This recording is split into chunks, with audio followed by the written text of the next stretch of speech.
Hello everyone, very very good morning to all of you. आज हम बात करने वाले हैं डेल्टा एंड एस्चुरी के बारे में, है ना। तो क्या होता है डेल्टा, क्या होती है एस्चुरी, डिटेल्स में जानेंगे। देखिए, कोई रिवर जब अपना लाइफ स्पान शुरू करती है तो जहाँ से वो निकलती है, तो जब निकलती है ना, छोटी होती है, धीरे धीरे रिवर बड़ी होती जाती है ना। तो अब रिवर क्या होती है, अब हम रिवर के एंड पॉइंट के बारे में बात करेंगे। तो कोई रिवर या तो किसी दूसरी रिवर में मिल जाएगी, है ना।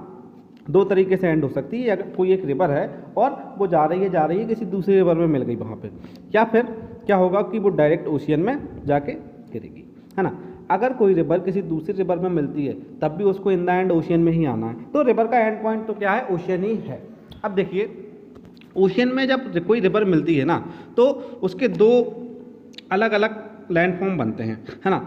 एक को बोलते हैं हम डेल्टा और एक को बोलते हैं हम एस्चुरी, है ना। अब यहाँ पे देखिए, मैं आपको इमेज में यहाँ पे आपको दोनों ही दिखाई दे रहा है। ये इस साइड जो है वो है ये डेल्टा, है ना, ये है आपका डेल्टा और ये है आपकी एस्चुरी, है ना। ये इससे मैं इसको डिनोट कर रहा हूँ, है ना। अब इनमें क्या क्या फ़र्क है वो हम थोड़ा सा इस वीडियो में आज देखने वाले हैं।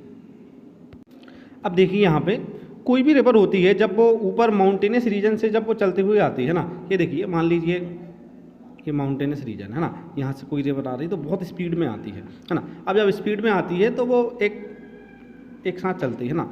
अब देखिए, जब क्या होता है, जब ये स्लोप खत्म हो जाता है धीरे धीरे, जैसे ही प्लेन्स में आई तो स्लोप कम हो गया, है ना। अब फिर भी ऐसा नहीं है, प्लेन्स में भी स्लोप रहता है पर बहुत कम रहता है, जेंटल स्लोप रहता है, वहाँ पर रिवर आसानी से अपना वो मेंटेनेंस बनाते हुए और मेंडर्स बनाते हुए चलती रहती हैं। अब देखिए, जब रिवर जैसे ही ओशियन के क्लोज आता है ना, जैसे ही रिवर जो होती हैं वो ओशियन के क्लोज आती जाती हैं, तो अब जितने क्लोज ओशियन की आएंगी, जो सरफेस लेवल है उतना ज़्यादा फ्लैट होता जाता है, सी लेवल पे आता जाता है ना। आपने देखा होगा जब हम पानी को डालते हैं, अगर आप पानी को किसी फ्लैट सरफेस पे डालेंगे तो पानी चारों तरफ फैलने लगता है ना। तो अब क्या हो रहा है, इस वाले डायग्राम में आप देखेंगे तो जैसे मान लीजिए पानी यहाँ से आ रहा था, है ना। अब ये ओशियन की, ये वाला ये आपका ओशियनिक पार्ट है, तो इसके पास आते ही क्या हो रहा है कि पानी अलग अलग ऐसे अलग अलग धाराओं में, ये अलग अलग स्ट्रीम्स में डिवाइड हो जाता है ना। ये देखिए, अलग अलग स्ट्रीम्स में क्या हो रहा है, डिवाइड हो रहा है ना। तो अब देखिए, अब साथ ही साथ क्या हो रहा है कि रिवर अपने साथ क्या लेके आती है, बहुत सारा डेब्रीज लेके आती है, डेब्रीज या अब बोल सके बहुत सारा मटेरियल लेके आती है। वो इन मटेरियल्स को यहाँ पे बीच बीच में डिपॉजिट करती जाती है, हाँ। तो अब डिपॉजिट करने की वजह से क्या होता है कि यहाँ पे कई छोटे छोटे आइलैंड जैसे या मिट्टी के ढेर बन जाते हैं और पानी क्या होता है, यहाँ चारों तरफ से बहता रहता है।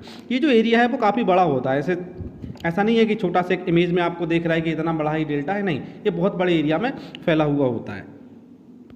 ये देखिए, इस इमेज में आप थोड़ा सा बेटर समझ पाएंगे कि ये एक रिवर थी, है ना। अब रिवर क्या कर रही है, अपने साथ बहुत सारा डेब्रीज लेके आ रही है ना। अब जब वो डेब्रीज क्या है आपका, वो जो सेडिमेंट्स हैं जिसके बारे में मैंने आपको पहले वीडियो में भी बताया है ना। तो अब ये सेडिमेंट क्या होते हैं कि सेडिमेंट जब बहुत ज़्यादा हो जाते हैं, देखिए सेडिमेंट फ्लो होते हुए आते हैं रिवर के साथ। अब स्लोप जब बहुत बहुत जेंटल हो गया, बिल्कुल स्लो हो गई उसकी रफ्तार, तो इस वजह से ये सेडिमेंट्स को क्या है, ज़्यादा आगे तक नहीं ले जा पाते, है ना। और ये यहाँ, ये देखिए, ये यहाँ पे ओशियन में इसके किनारे पे ही जमा हो जाते हैं। ये देखिए, ये बहुत सारे सेडिमेंट्स हैं, ये मिट्टी लाई गई है किसके साथ, ओशियंस के ही साथ। तो जब ये जमा होगा तो ये आइलैंड टाइप का होगा। अब देखिए, ये वाला जो एरिया होगा, यहाँ पे देखिए, यहाँ से रिवर वाटर आ रहा है और ये आपका ओशियनिक वाटर है ना। तो और साथ ही साथ ये मिट्टी है। अब ये मिट्टी ऐसा तो है नहीं कि सूखी हुई मिट्टी रहेगी, यहाँ का जो पूरा एरिया रहेगा वो कैसा रहेगा, गीला रहेगा। और यहाँ पे कभी भी पानी भर जाता है, कभी भी पानी थोड़ा सा, जैसे ही आपका लो टाइड हाई टाइड के साथ यहाँ पे वाटर लेवल चेंज होता रहता है। और दूसरा, इस पर्टिकुलर एरिया में नदी का जो मीठा पानी होता है वो भी होता है, और साथ ही साथ आपको खारा पानी भी देखने को यहाँ पे ओशियन का मिल जाएगा। तो इस टाइप का जो स्ट्रक्चर होता है उसको हम बोलते हैं डेल्टा। देखिए, अच्छा, एक चीज़ और ध्यान रखना, डेल्टा में क्या है कि ये जो पार्ट है, ये जो लैंड पार्ट है वो थोड़ा सा ओशियन के अंदर आ जाता है ना। और ये कैसे आ रहा है, वो जो आपका सिल्ट है या जो भी मटेरियल रिवर लेके आती है वो जमा होता है, उसकी वजह से ये क्रिएट हो रहा है ना। अब हम देखते हैं थोड़ा सा एस्चुरी। देखिए इस डायग्राम में आपको थोड़ा सा बेटर तरीके से समझ में आएगा। यहाँ पे दोनों चीज़ें हैं, ये आपका इस साइड आपका डेल्टा है, इस साइड आपका एस्चुरी है। देखिए ये रिवर आ रही है ना, और ये जो मटेरियल है ना ये यहाँ पे डिपॉजिट होता जा रहा है ना, तो इसकी वजह से क्या है बीच में ये जो लैंड पार्ट है वो थोड़ा सा मार्शी हो जाता है। मार्शी मतलब कीचड़ वाला एरिया ये होता है ना, और ये पूरा ये जो मटेरियल है कहाँ से लाया गया है, ये रिवर के द्वारा ही डिपॉजिट किया जाता है। तो ये आपका डेल्टा है। अब कुछ रिवर क्या करती हैं, उनका जो फ्लोइंग स्पीड है वो थोड़ा सा यह अभी भी ज़्यादा होता है ना, और सपोज दोनों साइड से थोड़ा सा मान लीजिए एक रिवर फ्लो हो रही है और उसके दोनों साइड क्या है थोड़ी सी पहाड़ियाँ टाइप हैं, है ना। तो अब पहाड़ियाँ होने की वजह से क्या होती है वो रिवर ऐसे फैल नहीं पाती, है ना। तो इसकी वजह से क्या होता है कि वो जो रिवर है वो ऐसे अलग अलग ऐसी डिस्ट्रीब्यूटिव्स में डिवाइड नहीं हो पाती, और वो क्या करती है सीधा जाके ओशियन में मिल जाती है। हालांकि ऐसा नहीं है कि ये पार्ट बिल्कुल ऐसा रिवर छोटी सी है तो ऐसी सीधी मिल गई, नहीं, इसमें भी क्या होते हैं बहुत सारे छोटे छोटे अलग अलग डिस्ट्रीब्यूटिव्स ना होकर, देखिए इसमें देखिए डिस्ट्रीब्यूटिव्स बन रही हैं अलग अलग, तो इसमें अलग अलग डिस्ट्रीब्यूटिव्स नहीं बनती, जबकि ये खुद ही ऐसी रहती है और ये थोड़ी सी क्या हो जाती है यहाँ पे जाके चौड़ी हो जाती है और डायरेक्ट ओशियन में मिल जाती है। बीच में पर यहाँ पे कोई भी क्या नहीं होता, कोई भी आइलैंड या लैंड वाला पार्ट यहाँ पे नहीं होता है। अब इसमें और इसमें आप एक फ़र्क और देखेंगे कि इस वाले डेल्टा वाले स्ट्रक्चर में क्या हो रहा है कि जो लैंड पार्ट है वो ओशियन के थोड़ा सा अंदर आ रहा है, और अगर इस वाले स्ट्रक्चर में आप एस्चुरी में अगर आप देखेंगे तो जो ओशियन है उसको आप देखोगे कि थोड़ा सा वो लैंड के अंदर जाते हुए आपको दिखाई दे रहा है। तो ये एक थोड़ा सा दोनों में फ़र्क है। अच्छा, एस्चुरी में एक और क्या होता है कि समुद्र का जो पानी है वो यहाँ अंदर तक चला जाता है और वहाँ से रिवर वाटर को ट्रैप करके अपने साथ वापस ले आता है, जबकि डेल्टा में ऐसा नहीं है ना। डेल्टा में इस स्ट्रक्चर की वजह से ओशियन का पानी यहाँ नहीं जा पाता है, नॉर्मली थोड़ा बहुत जाता होगा। तो यहाँ पे लेकिन आपको मीठा और खारा दोनों पानी एक साथ देखने को मिल जाते हैं। तो ये जो दो स्ट्रक्चर्स हैं वो हमने इसमें डिस्कस किए हैं, डेल्टा और एस्चुरी।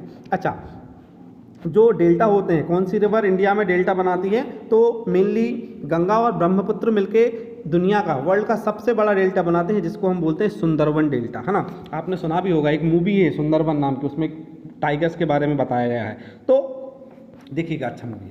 तो अब देखिए जो सुंदरबन डेल्टा है वो इंडिया और बांग्लादेश दोनों ही कंट्रीज़ में आपको देखने को मिल जाएगा। उसका कुछ पार्ट इंडिया में है पर ज़्यादातर पार्ट उसका आपको बांग्लादेश में देखने को मिलेगा। और एस्चुरी कौन सी रिवर्स बनाती हैं, तो जैसे नर्मदा रिवर हो गई, ताप्ती रिवर हो गई, वो आपको एस्चुरी बनाते हुए देखने को मिल जाएंगे। कुछ और इमेज में आपको यहाँ पर दिखा देता हूँ तो आपको थोड़ा सा और क्लियर हो जाएगा। देखिए जैसा कि आप ये वाला इमेज देख रहे हैं, एक एस्चुरी का इमेज है ना, ये रिवर आ रही है और यहाँ पे थोड़ा सा चौड़ा हो गया है ये वाला पार्ट, और ये डायरेक्ट आके यहाँ पे मिल गई है ना, तो ये एक एस्चुरी है। अब ये देखिए ये भी एक एस्चुरी है, यहाँ पे भी एक रिवर आ रही है और ये यहाँ पे आके डायरेक्ट ये मिल जाती है। तो कभी कभी ये ओशियन का ये वाला वाटर जो है वो यहाँ पे अंदर आता रहता है। इस इमेज में आप देख पा रहे हैं ये आपका एस्चुरी है ना, और ये वाला जो स्ट्रक्चर है वो डेल्टा का है। डेल्टा जो होते हैं काफ़ी बड़े होते हैं ना, तो बीच में ये देखिए ओशियन के अंदर आ गया है, ये वाला लैंड यहाँ तक ओशियन था, यहाँ ये लैंड पार्ट अंदर आ गया है और बीच में ये बहुत सारे डिस्ट्रीब्यूटीज यहाँ पे इसकी बन गई हैं, और ये बीच में जो भी सिल्ट वगैरह है वो यहाँ पे जमा हो गया है ना। ये देखिए एक और अच्छा इमेज है जो एक डेल्टा का इमेज है ना। ये यहाँ पे आप देख रहे हैं कि ये रिवर आ रही है और ये बहुत सारे मल्टीपल पार्ट्स में डिवाइड हो गई है। तो बीच वाला एरिया आपको सोचिए, यहाँ से भी पानी आ रहा है, यहाँ से भी पानी आ रहा है, पीछे भी पानी है और आगे भी पानी है। ये वाला एरिया कैसा हो जाएगा, ये थोड़ा सा मार्शी एरिया हो जाता है, दलदली टाइप का एरिया हो जाता है, और ऊपर से ओशियन का भी जो हाई टाइड लो टाइड की वजह से यहाँ पे पानी आता जाता रहता है।